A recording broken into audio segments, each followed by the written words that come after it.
primero, ¿existe el Estado o no? Todo el mundo dirá, ¿cómo está loco? ¿Cómo no va a existir el Estado? Yo digo que no existe. A ver si me explico. No existe fuera de las personas que lo componen. Es decir, el Estado está compuesto de personas, no hay ningún Estado. Es decir, de la misma forma que si ustedes van al Vaticano, por ejemplo, en el Vaticano ven allí unos edificios muy grandes y ven unas edificaciones y gente así más o menos uniformada y vestida así con túnicas y ropa sacerdotal y tal. ¿Qué es esto? Decimos, estos son los representantes de Dios en la tierra. No sé si me explico. Ven allí todo un aparato. Pero vamos a ver.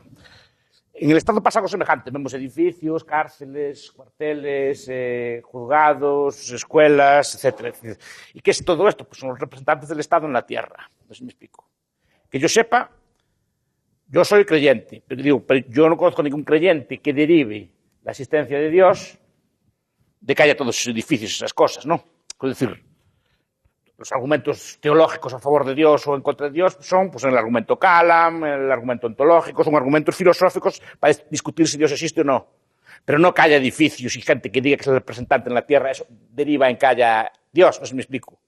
O sea, yo creo en él, pero por otros argumentos, no porque haya edificios y gente que diga que representa a Dios en la tierra. Lo mismo pasa con lo que llaman Estado. Es decir, hay edificios, hay cárceles, hay cuarteles, hay todo tipo de edificios y gente uniformada y gente armada y tal, que dice que se representan a Dios en la tierra. Pues, bien, igual que Dios, más o menos estoy cierto que existe, estoy seguro que el Estado no existe. ¿En qué sentido? Que se representa a través de símbolos. Es una representación ficticia colectiva. Y estoy hablando del Estado moderno, no del poder político, que es otro aspecto que después enfatizaremos. Es decir, el Estado, es decir, hoy en día nadie le paga impuestos a Otto Molina. Nadie quiere pagar impuestos a Otto Molina, nadie le pagaría impuestos a Valdizón, a Colón, a Sandra Torres, a Ozuri Ríos o cualquiera de los candidatos. Es decir, gente se los paga a Guatemala. Pero Guatemala, yo nunca vi a Guatemala, igual que nunca vi a España, nunca vi a Galicia, no tengo ninguna foto de ellos, no tengo un retrato de cómo son. Entonces, ¿cómo se representan? Con símbolos. Símbolos, básicamente, son trozos de tela pintado que cada uno interpreta esos trozos de tela como algo sagrado. Igual que las religiones, pues, trozos de madera o así, pues también dan valor simbólico. Las religiones le dan a los trozos de tela pues es la bandera, si son unos colores es la bandera de España, si otros colores la bandera de Galicia, si otros colores la bandera de Guatemala, si tiene otros dibujos y tal. Normalmente representan con algún tipo de animal, casi siempre, por unos estados, casi siempre, menos en Guatemala, creo que es una excepción, o Venezuela, casi siempre animales de presa. Es decir, siempre son lobos, perdón, son leones, perros así tal, osos o águilas, son animales de presa para representar el Estado, o lo representan con músicas, con partituras. Partituras en algunos casos acompañadas de algún tipo de poema o frase que hay que cantar y recitar, en ese tipo de cosas. Es la forma de visualizar el Estado. Después, también con algunos países ponen símbolos, Marián, Tío Sam, John Bull, bueno, ponen así símbolos, animales como de cartulina para dibujar así, para representar y personalizar algo inexistente como es el Estado. Lo que existe realmente es un grupo de personas organizadas que quitan tributo al resto y después lo gastan ellos, como ellos entienden pertinente. Eso es el Estado. Siempre fue el Estado así. ¿Qué pasa? Que ahora el cambio sustancial es que pasamos de que el poder, el que quitaba los tributos, era una persona y se veía bien allí, que era un rey, que era un faraón, que era un zar, ¿no? Que era un califa, se miraba allí el califa pues todo gordo, con su turbante, tumbado en cómodos butacones, con mucha gente a servirle comida y cosas por el estilo. Un rey con su corona, con sus armiños y sus mantos y cosas así. Eso representaba... Pero se veía que era una persona quien cobraba los tributos. Después los gastaba él como quería y los repartía.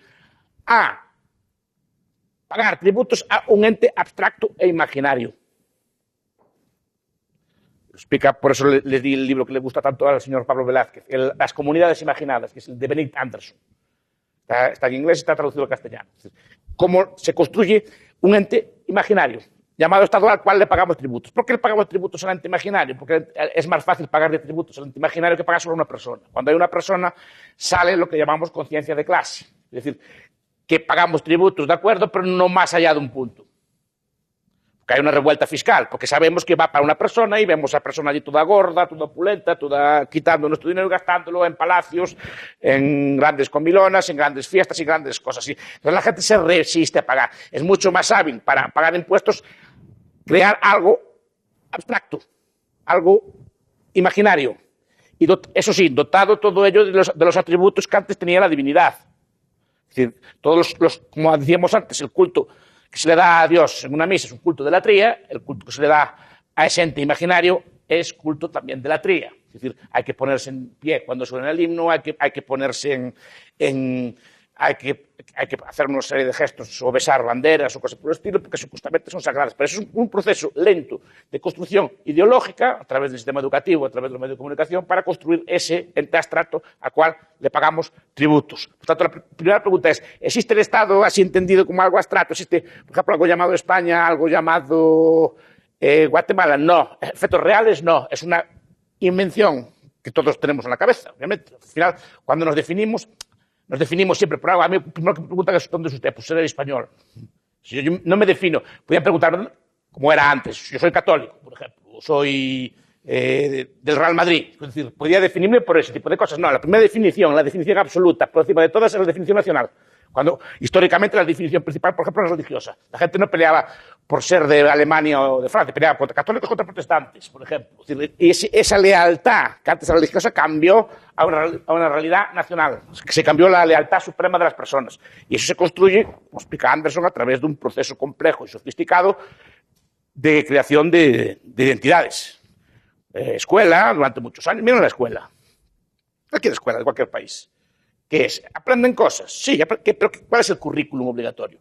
Lengua o lenguas del Estado. Historia, pero no historia, podemos estudiar muchas historias, historia de las mentalidades, historia de la cocina, historia del arte, historia de la economía, no, historia del Estado, con sus reyes.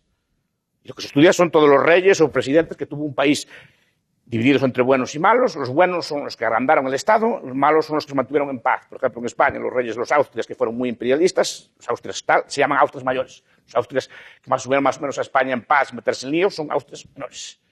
Y todos son así estudiados, así. Entonces, Felipe II, Carlos V, que son los emperadores así más grandes, son los más estudiados, y por el pobre de Felipe III, pues que fue una persona que no metió a España en ninguna guerra en el tiempo que estuvo, más o menos mantuvo aquello pacificado, no pasa como una cosa menor que no merece ni siquiera la pena de estudiar en serio.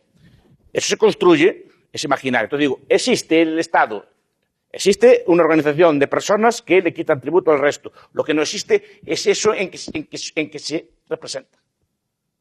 Eso es lo primero que quiero decir. Y el primer debate que podemos tener. ¿Existe o no existe? Yo digo que no. Es una vieja querella. Ya sé que es un viejo debate. Es un debate medieval, la vieja querella de los universales. ¿No? De los universales contra los nominalistas, contra los universalistas. Si defendían que las ideas tenían entidad real o no tenían entidad real. Es un viejo debate filosófico. Yo obviamente soy nominalista. Que digo, estos conceptos abstractos no existen, no tienen entidad real. Son ideas imaginadas. De hecho, si cada uno de ustedes le pregunto qué es Guatemala, me lo definen de forma distinta. Cada uno de ustedes tiene una idea de lo que es. Unos olores, unos sentimientos, unas cosas. Y tienes cosas, igual que si preguntan a España, cada uno la define de forma distinta. Porque no hay una definición única, porque no hay una foto de ella. Es un sentimiento que nos inculcaron de pequeños. Eso sí que se puede datar, que es históricamente creado, porque antes, repito, nadie, hasta el siglo XVII, XVIII, nadie daba su vida por este tipo de cosas, sino que la daba por otras cosas, que también a lo mejor fueron creadas o no, pero ya tenían otra lógica. Entonces, el primer debate que podríamos tener es esto: ¿existe o no existe?